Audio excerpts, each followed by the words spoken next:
అన్నా శంకర్ అన్న, నువ్వు అసలు సినిమా ఎందుకు తీసావన్నా? అసలు ఏం చెప్పాలని తీసావు? అసలు ఫస్ట్ టైం శంకర్ డైరెక్షన్‌లో ఇంత వరస్ట్ సినిమా ఆయన చరిత్రలోనే ఎప్పుడు రాలేదు guys. 'Game changer' movie disaster అని చెప్పాలి. 2025కి ఇదొక వరస్ట్ మూవీలాగా అయిపోద్ది.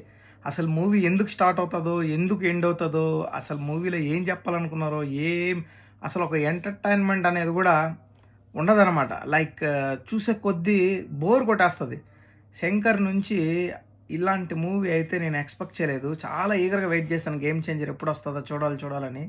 బట్ ఇంత డిసప్పాయింట్‌మెంట్ ఇస్తదనేసి నేను అనుకోలేదు గైస్. లిటరల్లీ చెప్పాలంటే నాకు రూ. 1000 బొక్క సినిమా చూసినందుకు. మూవీ అయితే యావరేజ్ కంటే కూడా బిలో యావరేజ్ అనే చెప్పాలి. ఎనీవే మీరు చూసి మూవీ ఎలా ఉందో కామెంట్